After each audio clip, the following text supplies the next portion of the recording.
Welcome to your Chicago, Ernest Moniz. Thank you, Michael. We're thrilled to have you here. Pleasure to see you again in alien territory. Yes, you should make this your home. We always have space for you here.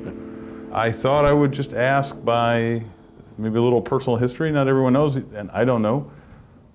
You're slaving away, you're getting tenure at MIT, you're an academic. What happened? How did I fall from grace? Yes, how did you fall from grace? Well, it was gradual. And it comes like in like decadal chunks, roughly speaking. So like the energy system. Oh, that's right. So first there was 10 years of being a happy academic physicist doing research. Then came another period of directing the Bates Laboratory, which is a Department of Energy, was a Department of Energy user facility that MIT operates. That's relevant to the story because once you start getting into that environment, you naturally start working with DC, DOE, the Congress, OMB. You were directly reporting to? No. But fundamentally, the Department of Energy Office of Nuclear Science funded the laboratory, and so you start getting familiar with that environment. Yeah. I then became department head in physics, but But now, did you like that, or did it seem alien? You know, because at that point you were interacting with people outside of academia. At that point, you're used to writing your papers, really dealing with reports. But I was 100 months as director of the laboratory, and that included doing a major construction project and the like. So it was already quite a different world. I did maintain my research, but it was a different world. In fact, our mutual colleague, John Deutsch, was responsible for this change of direction since he was Dean of Science, and it didn't stop him more than about 5 or 10 seconds when I informed him that it was unusual to have a theoretical physicist become the director of a substantial laboratory. But whatever the case, that started this discussion with DC, et cetera. And long story short, completely serendipitously, I became Associate Director of the Office of Science and Technology Policy in the White House in 1995. Briefly returned to MIT as I had promised at the beginning of 97. But I wasn't back long when I got the call to be Undersecretary, and that's when things really changed, basically. And I became Undersecretary for the second Clinton term. And then when I move to Washington? Or Naomi was there. Naomi, my wife, was a faculty member at Georgetown. So this is one of the few cases in which taking a government appointment actually brought us together as opposed to adding to commuting time. But then when I went back to MIT following those 2 stints in government, then I decided it was time for a complete change. And so fundamentally, although I taught physics, I stopped my research in physics and instead went in the energy direction, originally energy policy, the future of studies that you know well, then started the MIT Energy Initiative in 2006 and remained doing that until I went back as secretary. I see. So you the second stint in DOE, that was a life-altering moment. And what parts of academia do you miss? Students. Yeah, students. Faculty meetings, not so much. But the students. We had some of those here you could attend for me. Yeah. Now I am back. I'm now in my post-secretarial career. I'm emeritus at MIT. I do one project there, so I'm part-time. But I spend a lot of my time in Washington with 2 other enterprises that I'm now directing. Yeah. Do you want to tell us about them? Sure. So basically, my time is split. Roughly, let's say roughly equally, whatever that means on average, between clean energy and innovation and climate issues, and the other half is on nuclear security issues, nuclear weapons, nuclear proliferation, and the like. The latter I exercise now as co-chairman of the board and CEO of an organization called the Nuclear Threat Initiative that has been, I think, a very effective organization since its founding in early 2001. Sam Nunn has been the CEO until June of this year. I took over the executive role, insisting that Sam, however, remain as co-chair of the board so that we work together on these issues which regrettably, frankly, have been heightened in the public discussion because of Iran, North Korea, ongoing tensions with Russia, et cetera. The other half, the climate and energy, partly that's my MIT. So before we get to that, are you going to say something that's going to make us all feel better? Well, let's come back to that. About the nuclear. Let me finish okay. on this, just to say that I have my part-time MIT, but I also founded with two colleagues who you know, Melanie Kenderdine and Joe Heiser, founded a nonprofit called the Energy Futures Initiative, and we are very pleased to have you as a distinguished associate. And I'm proud of that affiliation. Right. Well, there's a lot I want to unpack there. Why don't we go backwards first, the nuclear part, and then some other,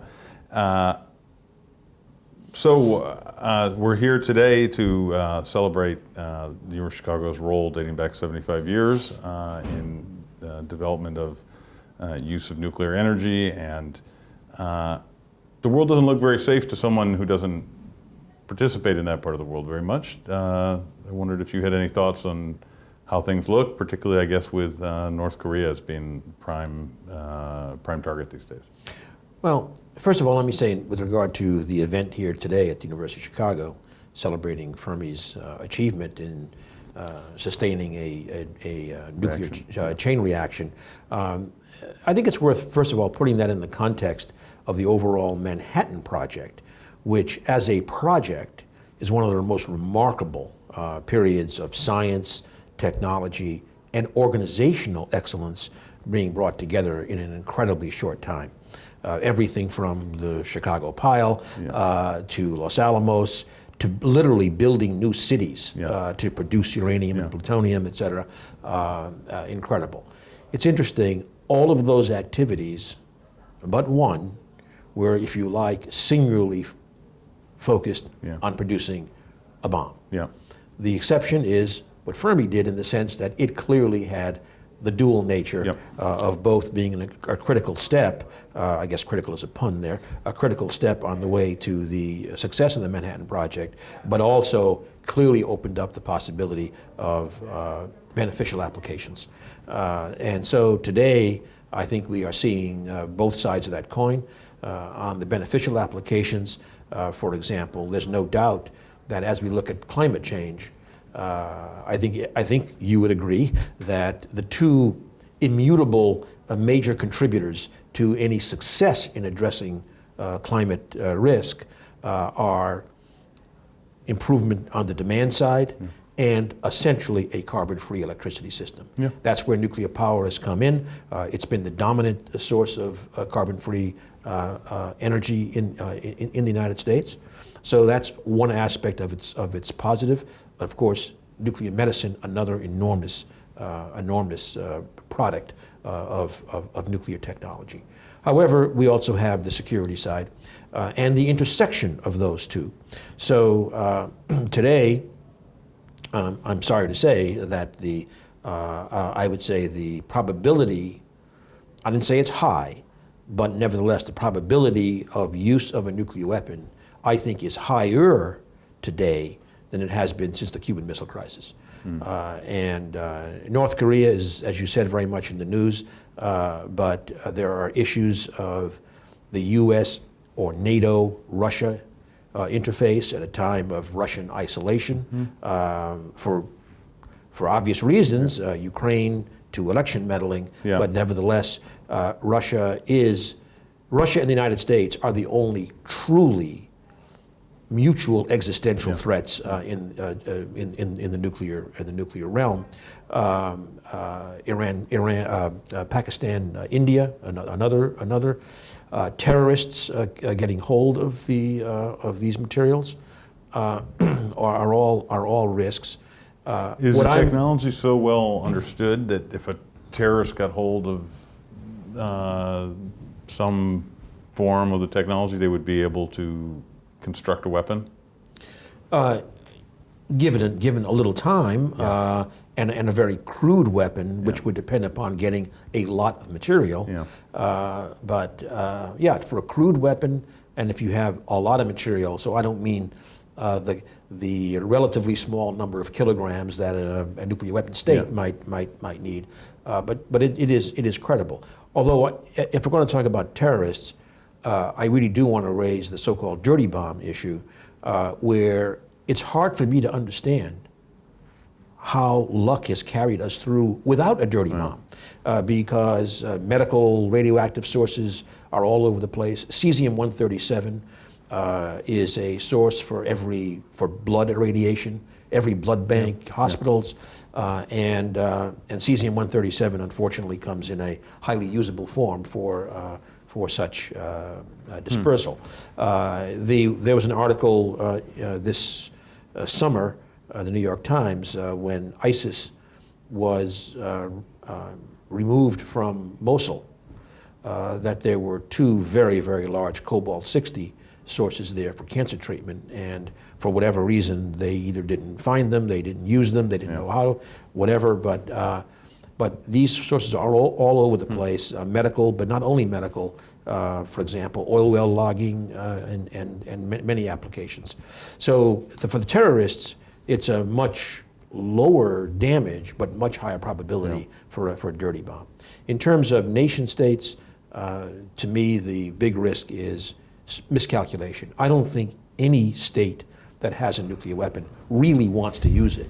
They want deterrence.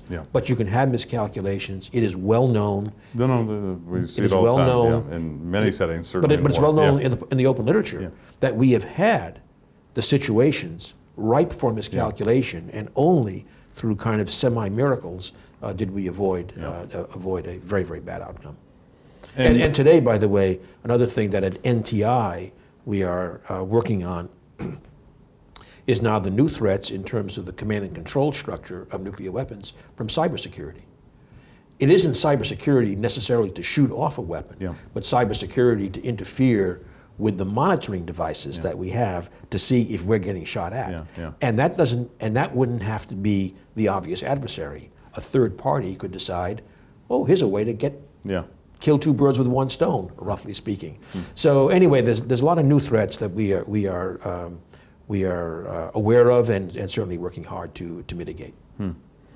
I also wanted to talk a little bit about climate change and also about innovation. They're highly related, but maybe we could start with climate change. I just taught a course, as you know, with our friend John Deutsch on the Global Energy Challenge, where one of the themes, of course, was climate change. And I think both of us, I don't want to speak for him, I'll just say, it caused me to do some sober assessment of exactly where we were and what are plausible scenarios about the future. And I will confess to leaving it a little bit of a loss, or a sense of we were not really on a path to, certainly my assessment would be that a 2°C path does not look plausible right now. And even if you had a kind of broader goal of significantly reducing the odds of disruptive climate change, that was beginning to look less likely. And maybe you have a different view, and I wanted to hear what your thoughts on this were.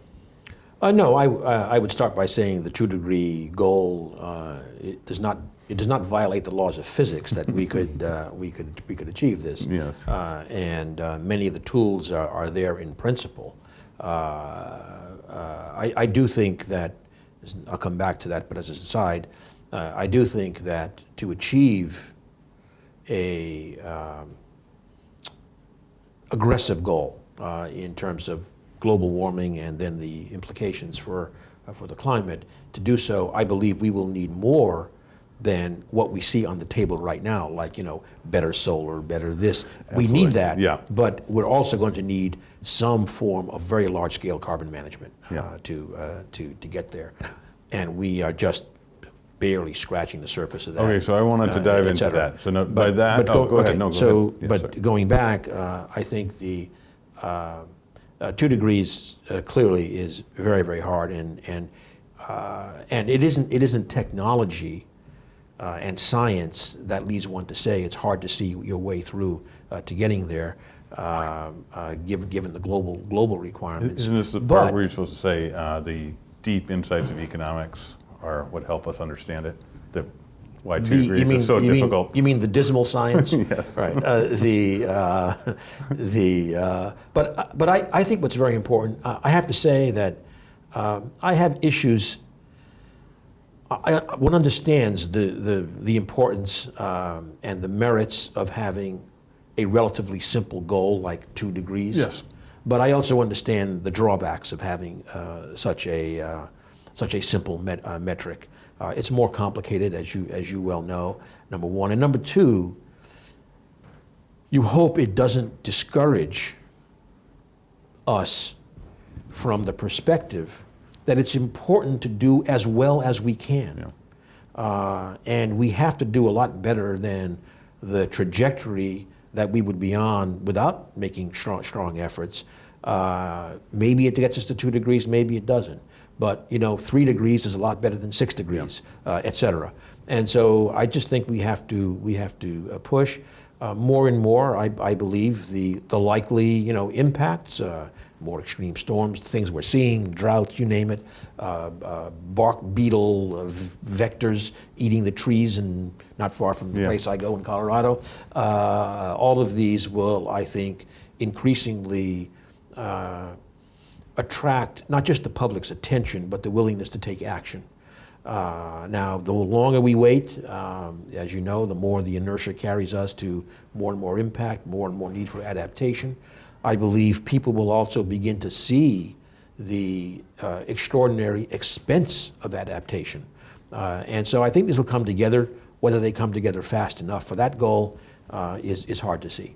Now, you had terrific success in international negotiation in a different domain, and I just wanted to, because I think when I heard your answer there, I think not entirely, you were largely thinking of the United States, maybe not entirely. Mm-hmm. And what would significant action in the United States, motivated by people's realization that climate change was happening, what do you think that's worth on the international scene, where you have countries who are legitimately at extraordinarily low levels of energy consumption and face the trade-offs they face are in some ways are more acute and painful than the trade-offs we face about delaying consumption or growth today in exchange for preventing. And they will also get the full brunt of adaptation requirements. And a lot of them are very exposed. Without the resources to address it effectively.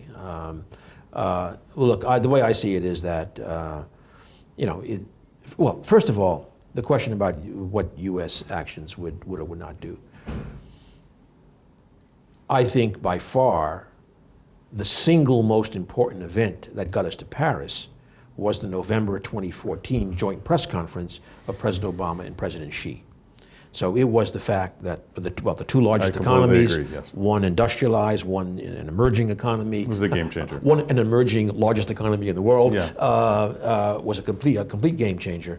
And I think the rapidity with which other countries then kind of said, okay, we got to play in this game. We got to do something with the Paris construct of their own kinds of goals, et cetera. It was pretty amazing, I think. So I do think that U.S. Leadership, sort of on the ground, would be very important. Leadership at the political level, geopolitical level, would also be very important. It would appear that we have to wait a few years for that to resume. But I think another driver, especially if the United States is taking strong actions, which include pursuing what we call, you talked about negotiations, and I think you were thinking about Iran, but I would also throw in there so-called mission innovation. The idea of committing to the innovation agenda and frankly being a leader in driving and capturing a big part of a multi-trillion-dollar global market will also get people's attention. And so I think I think U.S. having the cross-the-board approach like this, both pillars of Paris, the Paris Agreement and mission innovation to double R&D, for example, and do public-private partnerships to move forward, I think would have an enormous catalytic effect. Okay, so I wanted to talk more about that innovation. So can we just level set for our listeners and viewers who may not know exactly what mission innovation is? Do you want to give a little background on it? Sure. So the Paris meeting in late December 2015 is well known for, and of course by definition ended when the Paris Accord was reached.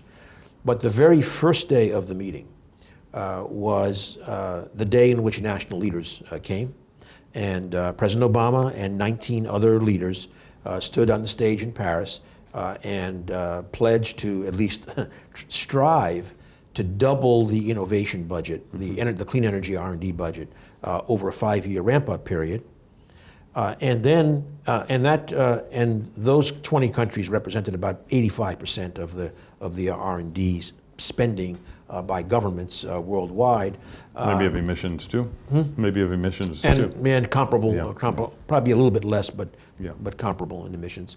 And in addition, Bill Gates was there to represent 28 international, 10 countries, international investors who stood up and said, hey, if governments are prepared to make this commitment to the innovation agenda, we're prepared to put serious capital on the table and to, whatever this means, take a patient view, understanding that the energy system doesn't evolve in the same way as as social media, for example. Twitter, So it was really quite an amazing thing, and I would say that for one thing, that event put forward the international community's recognition of innovation as being core to addressing the climate challenge.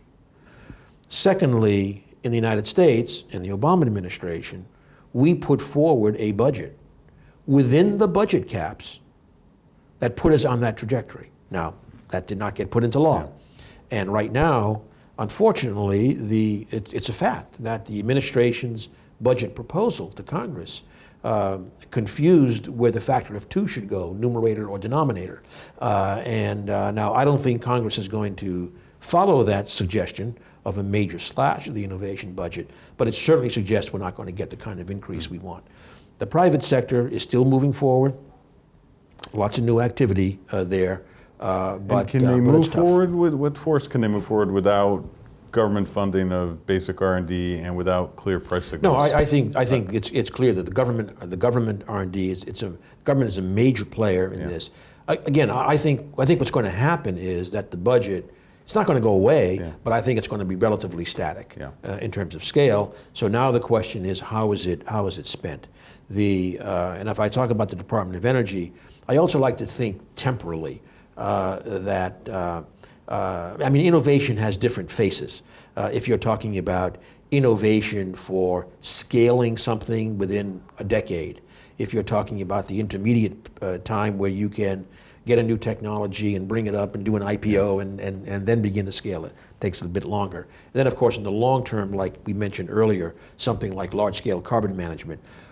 In most cases, there is still some very fundamental science barriers that have to be achieved, and that's a longer time frame.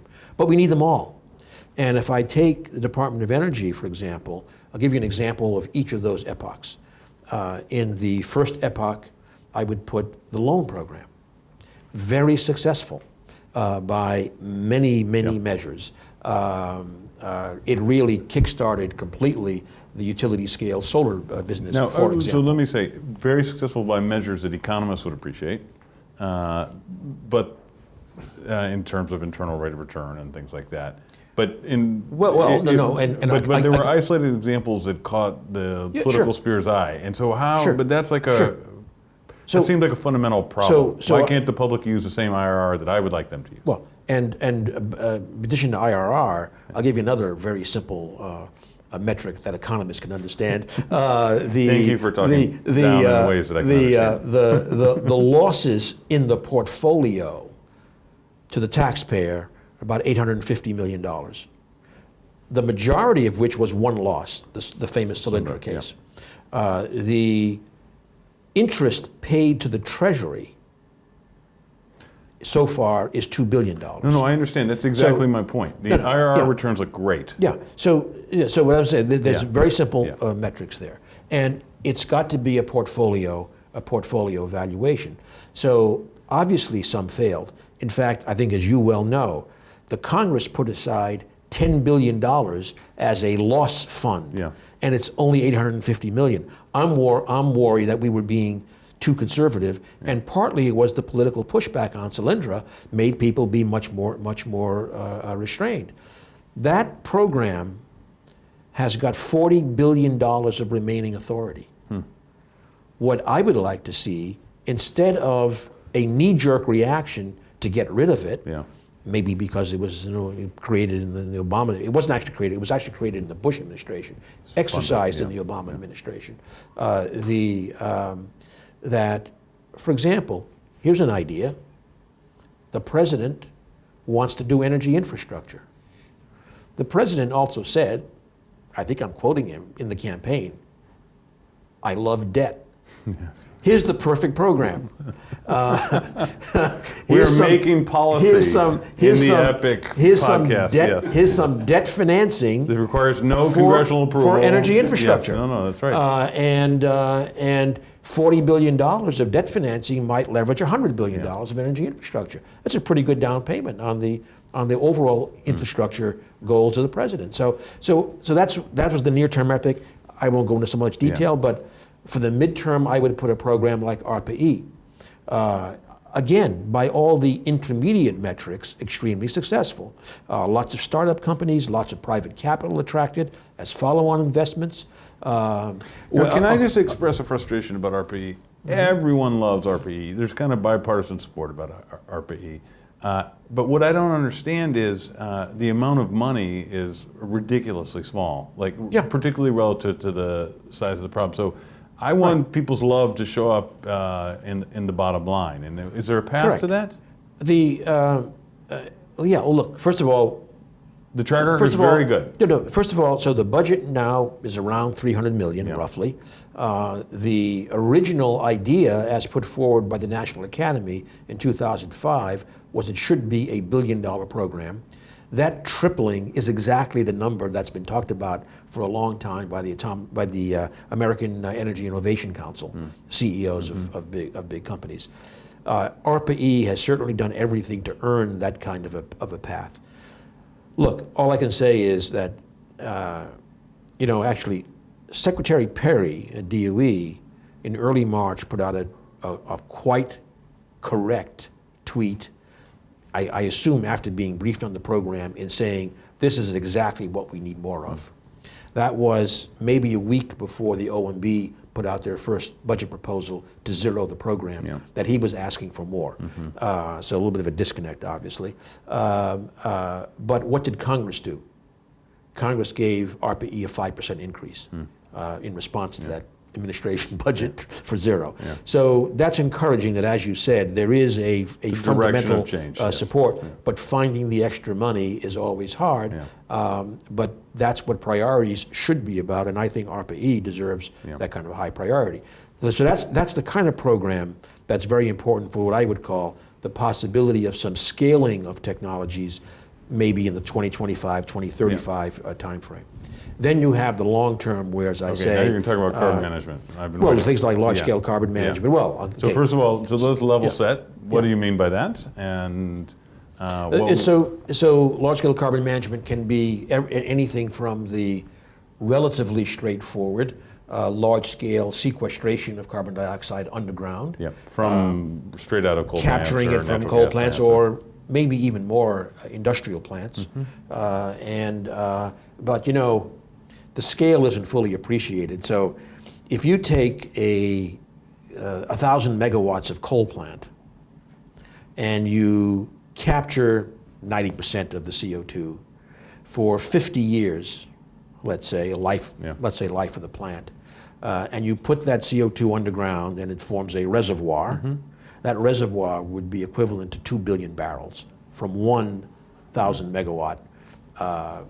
That's the size of a big oil reservoir. So it gives you the idea. Now, if you need 1,000 of those, this is a big deal with lots of science problems and lots of policy problems, regulatory problems, et cetera, to manage. We got to get It on. has to work around the world. We got not to just that's all around the world. Yeah. with So we got different to institutional. We got to get on with strengths around the that. world. We got to get on with that. We've been wasting a lot of time, in my view. I mean, we were doing things, but I think this needs to be a big push. Yeah. But then there are the science of can we do very large-scale utilization of CO2? Right? I mean, with a reasonable economics. Yeah. Can we do sunlight to fuels? Sunlight plus CO2 plus water. Yeah. That's a big holy grail, for example. Can we manage the terrestrial system to fix a lot more carbon? Yeah. Biological approaches. So there's lots and lots to do here. We need to get on with that portfolio. I want to make it clear, when I said temporal, I meant temporal for impact. We need to do all of them now in order to meet those. Yeah. Okay, now I know we're almost out of your yeah. time. I have one final question. I think people feel like they learned many things from the 2016 presidential election. You had a really important and insightful spot. What do you think we learned about the American public's interests and desires about energy policy?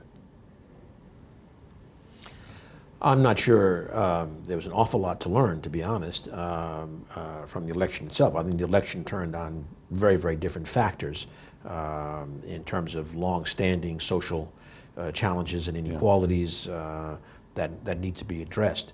I'm encouraged by things like polls on something like climate showing, much increased appreciation that we need to do something. The polls that then follow up and saying, and what are you willing to do now to solve the problem, aren't as encouraging. Yeah. But although but I don't think we the did a election poll itself, at EPIC that it has an interesting result, which is you ask, would you pay $1 on your utility bill to do something about CO2 or carbon or climate change, and the fraction of households who are unwilling to spend $1 is pretty high. Off the top of my head, I think it's like 60%. However, and then we asked, would you pay $10? Would you pay $20? $30? If you take the weighted average, so that is how much the average American is willing to pay. 10. Let me guess. No, it's like $40 to $50 because there's a tail out there of people who are really willing to devote a lot of resources to it. And so that to me feels like the political challenge. Like, how do you take that those guys are willing to pay so much and spread it over the whole system so that the people who don't want to pay very much get compensated? Well, there's those who don't want to pay, and there are those who really can't pay. Yes. And that's where, just to finish, I would say, I think that something like, for example, the so-called conservatives' proposal are the kinds of things we have to do, because it's kind of got something for everybody, maybe. So that, as you know, that's the idea of, and they recommend a roughly $40 or $40+ per ton, something that might be close to what somebody termed the social cost of carbon. Indeed. Is it an accident, or were they learning? But then return the money uniformly to the people. The indications are that's progressive. 70% of the 70% lowest in the income profile would gain net. And then, in addition, relieve the energy sector of some amount of regulation, and the public of some amount of tax incentive. And that's a package that, to me, could work. Maybe it's not exactly the right package, but that's where we have to start thinking. That's where we have to start thinking, I think. Ernie Moniz, thank you so much. You're always welcome here. Thank you, Michael. All right.